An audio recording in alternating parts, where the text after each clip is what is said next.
Sir, ఎమ్మెల్యేల అనర్హతపై high court ఇచ్చిన తీర్పుతో ఎవరికి లాభం? నమస్కారం అండి. పార్టీ ఫిరాయించిన ఎమ్మెల్యేలపై వారిని డిస్క్వాలిఫై చేయాలని వారి అనర్హత గురించి కొన్ని పిటిషన్స్ గతంలో వేశారు. వాటికి సంబంధించి సింగిల్ బెంచ్ తీర్పు ఒకటి ఇవ్వడం జరిగింది. 4 వీక్స్ లోపల తీర్పు ఇవ్వండి, లేకపోతే కోర్టే సుమోటో ఫర్దర్ యాక్షన్ తీసుకుంటానని చెప్పి గతంలో సింగిల్ బెంచ్ జడ్జిమెంట్ ఒకటి ఉంది.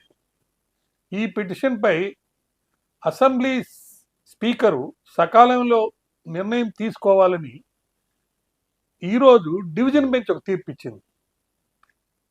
దాంట్లో ఏం చెప్పిందంటే 10వ షెడ్యూల్లో ఫిరాయింపుల నిరోధక చట్టాన్ని 5 ఏళ్ల పదవీ కాలాన్ని దృష్టిలో ఉంచుకోవాలి.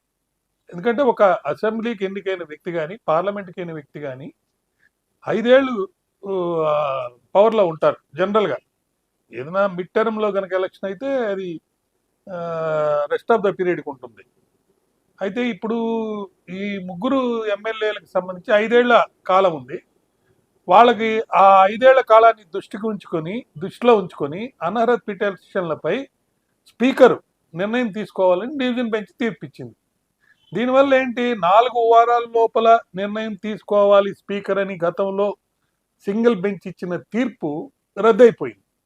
దాన్ని కొట్టేసింది. ఏమని చెప్పిందంటే సుప్రీంకోర్టు తీర్పు ప్రకారము కాల పరిమితి లేదు, 5 ఏళ్ల కాలం వాళ్ళు పవర్లో ఉంటారు కాబట్టి మరి దాన్ని దృష్టిలో పెట్టుకొని స్పీకర్ నిర్ణయం తీసుకోవాలని చెప్పడం జరిగింది.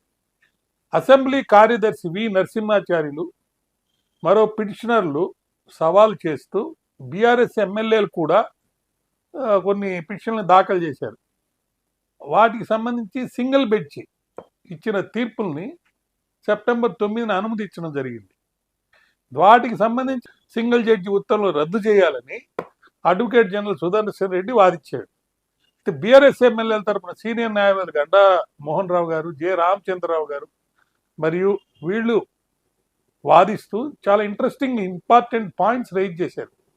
స్పీకర్ సైన్ చేయలేదు కాబట్టి అప్పీల్ చెల్లదు, ఈ అప్పీల్ అనర్హత ఉంది, ఈ అప్పీల్ని కొట్టేసేయండి, రీజనబుల్ టైం అంటే దానికి ఒక టైం ఫిక్సేషన్ లేకపోతే ఎట్లా, అవన్నీ కొట్టేస్తూ speaker is supreme, almost he has discretion.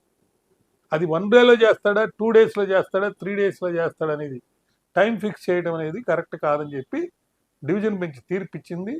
అయితే ఆ తీర్పులో మరొక రైడర్ ఏంటంటే స్పీకర్ దృష్టిలో ఈ 5 ఏళ్ల కాల పరిమితి అనేది ఉంది కాబట్టి వీలైనంత రీజనబుల్ టైంలో తీర్పు ఇవ్వమని చెప్పింది. ఇది ఒక విధంగా కాంగ్రెస్ పార్టీకి అనుకూలం. దీనివల్ల స్పీకర్కి యాంపిల్ పవర్ వచ్చింది. ఇంకా స్పీకర్ అనేవాళ్ళు ఇండిపెండెంట్గా వ్యవహరించాలి.